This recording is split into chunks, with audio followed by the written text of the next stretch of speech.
Hello everyone, welcome the lecture third of water resource engineering second. Last lecture में हमने discuss किया था different types of dam और उनका साइट सिलेक्शन एंड किस टाइप की फाउंडेशन में आप कौन सा डैम कंस्ट्रक्ट करोगे, हमने लास्ट लेक्चर नंबर 2 में डिस्कस कर लिया। ओके, तो आपका जो यूनिट 1 है, यूनिट 1 का जो मेजर पार्ट है वो है ग्रेविटी डैम के ऊपर। तो आपको ग्रेविटी डैम पढ़ना है पूरा यूनिट 1 में, जो एक टाइप का डैम है। ओके, तो इसको स्टार्ट करते हैं। ग्रेविटी डैम का डेफिनेशन हम देख लेते हैं। Gravity dam has been defined as a structure which is designed in such a way that its own weight resist the external forces.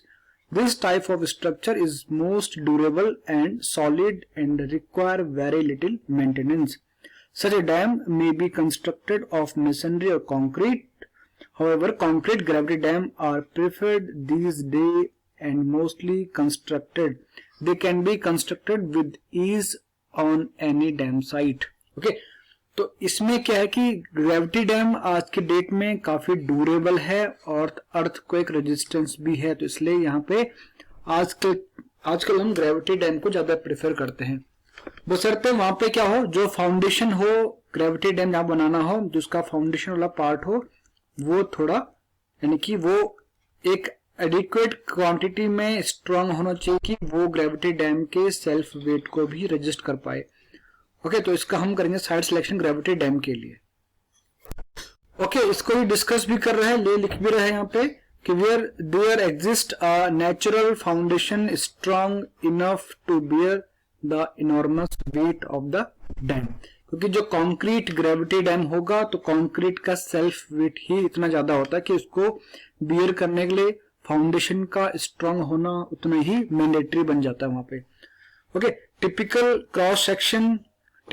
Cross section of dam, यहाँ पे ये डायग्राम बना रखा है डैम का, इसको मैं थोड़ा जूम कर लेता हूं आपके लिए। ओके, ये टिपिकल क्रॉस सेक्शन है ग्रेविटी डैम का, आप इसको देख सकते हो। ये इसका जो है ग्रेविटी डैम का ये साइड व्यू है। एक्चुअल में जो ग्रेविटी डैम होगा वो इस तरह से बना होगा। ये डैम का हो गया लेंथ। ओके, इसका साइड व्यू होगा इस तरह से, और ये डैम का एंटायर लेंथ है। तो डैम का जो सरप्लस वाटर जो होगा, यहाँ पे गेट बने होंगे इस तरह से, ये गेट बने होंगे, 1 गेट 2 गेट, ऐसे n नंबर ऑफ गेट यहाँ पे बने होंगे।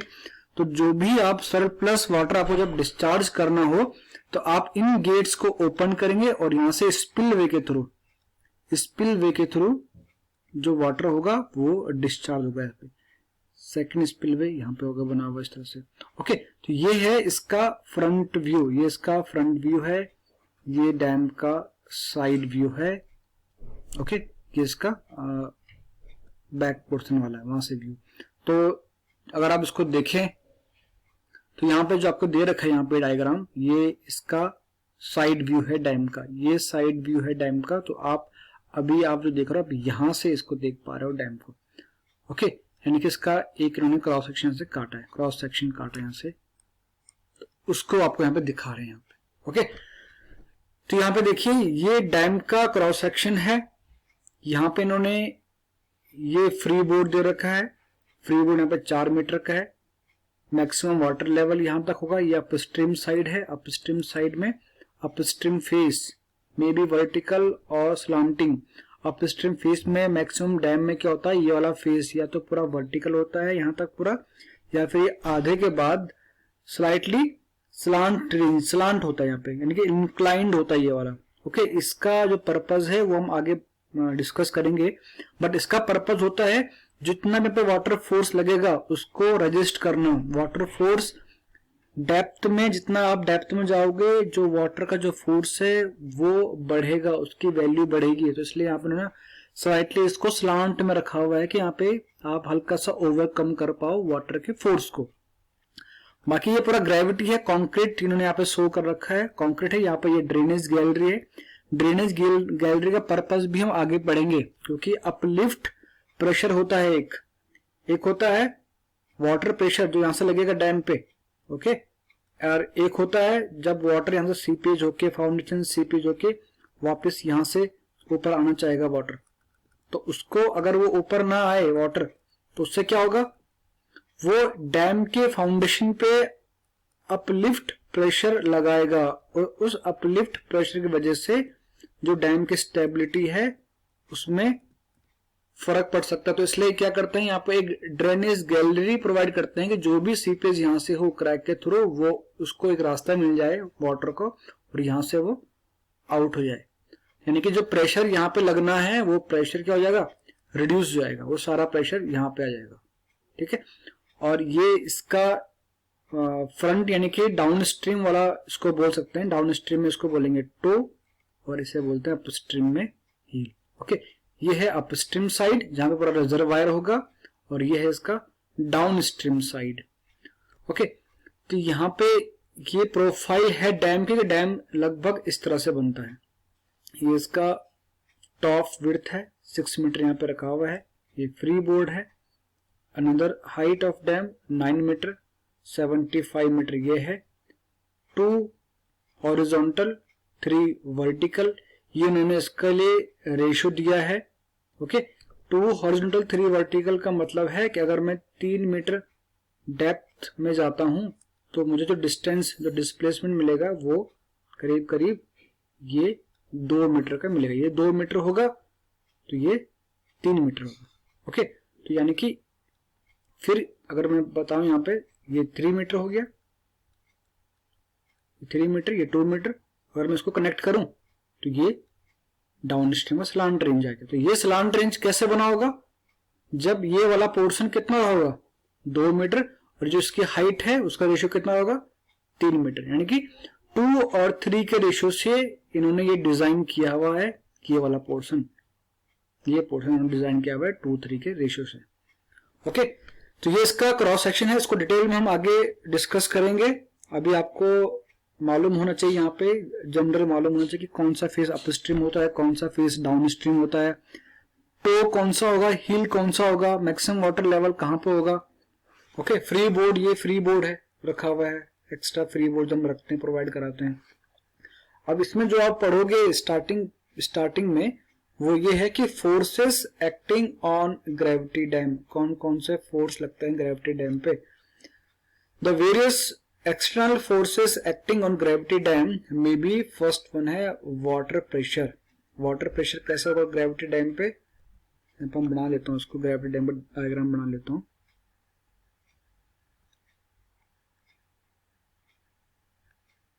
ये है ग्रेविटी डैम। ओके, जितना भी यहाँ पे है ये मैक्सिमम वाटर लेवल, ये पूरा वाटर लेवल यहाँ पे फिल किया हुआ है। ये अपस्ट्रीम फेज इसको बोलेंगे आप। ओके, तो अपस्ट्रीम फेज है ये, और यहाँ पे जो वाटर है, वाटर का एक फोर्स एक्ट कर रहा है डैम के अपस्ट्रीम वाले वॉल पे। तो जो भी यहाँ पे फोर्स लगेगा वाटर का, आपको वो फोर्स कैलकुलेट करना है कि कितना आप रिजर्वायर की हाइट रखने वाले हो। यहाँ पे रिजर्वायर की हाइट डिसाइड करेगा कि यहाँ पे कितना फोर्स एक्ट होगा। ओके, ये होता है gamma W into H, unit weight of water into height of dam. तो ये मैक्सिमम होता है इसके बेस पे, तो जितना आप हाइट वाइज नीचे आओगे तो हाइट क्या होगा, इंक्रीज। आप हाइट को ऐसे देखोगे, डेप्थ ऑफ वाटर, यहाँ पे आपको हाइट से मतलब है डेप्थ ऑफ वाटर। यहाँ पे डेप्थ ऑफ वाटर कितना है 0, यहाँ पे कितना है, जितना भी आप रखोगे वैल्यू, यहाँ पे है depth of water capital H, यहाँ पे कितना है 0। तो 0 फोर्स कहाँ पे एक्ट करेगा, यहाँ पे कोई 0 फोर्स एक्ट करेगा और मैक्सिमम फोर्स यहाँ पे एक्ट करेगा। ओके, तो वाटर प्रेशर कुछ ऐसा वैल्यू बनता है इस तरह से। तो मैक्सिमम वाटर प्रेशर यहाँ पे है, जैसे ही आप इस तरह ऊपर की तरफ जाओगे तो जो फोर्सेस है वाटर का वो धीरे धीरे कम होता रहेगा। तो आपको इसका कैलकुलेट करना है कि टोटल जो फोर्स एक्ट कर रहा है वो उसका CG कहां पे है। ओके, कितना फोर्स उसका रिजल्टेंट जो है वो रिजल्टेंट कहां पे है और कितना एक्ट हो रहा है वो आप अभी हम आगे डिस्कस करेंगे। आप वहां पे आप समझोगे इसको कि कितना फोर्स आप कैसे कैलकुलेट करते हो। सेकंड है अपलिफ्ट प्रेशर। अभी आप सिर्फ समझ लो कि कौन कौन से प्रेशर हैं ग्रेविटी डैम पे जो एक्ट करते हैं। अपलिफ्ट प्रेशर में क्या होगा कि जो भी वाटर अपस्ट्रीम में है वो अपने लिए रास्ता ढूंढेगा सीपेज होने के लिए, तो वो सीपेज होकर यहाँ नीचे फाउंडेशन में आएगा, तो फाउंडेशन से क्या होगा, वो डैम को अपलिफ्ट करने की कोशिश करेगा। So that is called uplift pressure. तो अपलिफ्ट प्रेशर की वैल्यू आप कैलकुलेट करोगे यहां से यहां तक कि कितना वैल्यू आ रहा है अपलिफ्ट प्रेशर का। उसके भी फॉर्मूलाज वगैरह हैं, उसको डिटेल में हम पढ़ेंगे आगे, एक न्यूमेरिकल करेंगे हम बढ़िया सा, उसमें आप पूरा समझ जाओगे कि कैसे आप वाटर प्रेशर निकालोगे, कैसे आप अपलिफ्ट प्रेशर कैलकुलेट करोगे। अभी आप सिंपली समझ जाओ कि कौन सा प्रेशर बेसिकली क्या होता है। Pressure due to earthquake force, तो ये इसका जो है ये अर्थक्वेक यहां से भी आ सकता है, जो वेव्स जो जनरेट होगी उसका, और यहां से भी आ सकता है। तो आपको दोनों तरफ से ये कैलकुलेट करना होता है, बट इसका मैक्सिमम चांसेस जब यहाँ पर कोई यहाँ पे आपका अर्थक्वेक जो वेव है ऐसे मूव कर रही है, तो उससे क्या इस पे रिजल्ट पड़ेगा, जब अर्थक्वेक की जो वेव है ऐसे मूव कर रही है डाउन स्ट्रीम टू अपस्ट्रीम, तो उस पर क्या रिजल्ट होगा वो भी आपको कैलकुलेट करना है। सिल्ट प्रेशर, सिल्ट प्रेशर में यह है कि जितना भी वाटर जब आप यहाँ पे स्टोरेज कर रहे हो तो उसके साथ पूरा रेत यानी कि सिल्ट भी आएगा, और सिल्ट कहाँ डिपॉजिट होगा, इसके इस वाले पार्ट में पूरा सिल्ट यहाँ पे डिपॉजिट होगा। तो सिल्ट का भी एक इस पे फोर्स लगेगा अपस्ट्रीम फेस ऑफ डैम पे, तो आपको सिल्ट प्रेशर भी कैलकुलेट करना होता है। तो सिल्ट प्रेशर कुछ इस तरह से डिपॉजिट होगा, तो ये पूरा सिल्ट यहाँ पे डिपॉजिट होगा, आपको फिर वो भी कैलकुलेट करना है कि सिल्ट प्रेशर की वजह से कितना डैम पे फोर्स लग रहा है अपस्ट्रीम। सिल्ट प्रेशर हमेशा अपस्ट्रीम से ही लगेगा, ये ध्यान रखेगा आप लोग। Okay, wave pressure, wave pressure में क्योंकि जो भी सरफेस पे वेव्स जो जनरेट होगी उस वजह से वाटर में वेव्स जनरेट होगी, तो उसका भी कुछ इम्पैक्ट होगा अपस्ट्रीम फेस पे। तो वेव प्रेशर है ये जनरली कहां पे होता है, टॉप सरफेस पे, यानी कि अपस्ट्रीम वाले पोर्शन पे ज्यादा एक्ट करता है डैम के इस वाले पोर्शन पे। ओके, क्योंकि वेव्स यहां पे ही जनरेट होती है maximum time. Ice pressure, ice pressure again surface पे ही लगेगा, यानी कि इस टॉप सरफेस पे आइस प्रेशर लगेगा। जो भी आइस यहाँ पे मूव करेंगे, बड़े बड़े जो ग्लेशियर वगैरह होते हैं, तो वो अगर मूव करेंगे और इससे स्ट्राइक करेंगे तो उसका प्रेशर अल्टीमेटली यहीं लगने वाला है, क्योंकि आइस फ्लोट करेगी वाटर पे, तो उसका प्रेशर आप यहीं पे कैलकुलेट करोगे। वो सब अभी बताऊंगा मैं आपको बाद में कि कैसे कैलकुलेट करते हैं उसको। ओके, नेक्स्ट वन है 7th, the stabilising force is the weight of the dam itself. अब क्या बात है, अब बात है डैम की वेट की, कि डैम का एक सेल्फ वेट भी होगा, तो उसका सेल्फ वेट भी तो कुछ ना कुछ फोर्स एक्ट करेगा डाउन स्ट्रीम में। डाउन स्ट्रीम यानी कि डाउनवर्ड को एक फोर्स वो भी एक्ट करेगा, डैम का सेल्फ वेट। तो आपको वो भी कैलकुलेट करना है कि डैम का सेल्फ वेट कितना प्रेशर एक्ट कर रहा है फाउंडेशन में। ओके, तो वो होगा इसका स्टेबिलिटी फैक्टर यानी कि स्टेबिलिटी फोर्स। तो उसको आप कैलकुलेट करते हो और उसमें आप ये निकालते हो कि अगर डैम क्रैक हो गया अपस्ट्रीम से या डाउनस्ट्रीम से, तो डैम किस साइड को ओवरटर्न करेगा या आउट टर्न करेगा, किधर वो डैम गिर सकता है।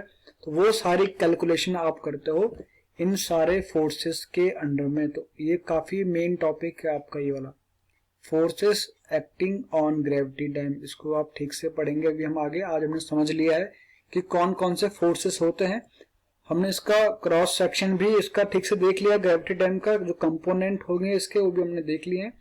आगे नेक्स्ट लेक्चर में हम इनके एक एक फोर्सेस को पढ़ेंगे, उसके बाद हम एक न्यूमेरिकल करेंगे जो सारे फोर्सेस जिस न्यूमेरिकल में कवर हो जाएंगे।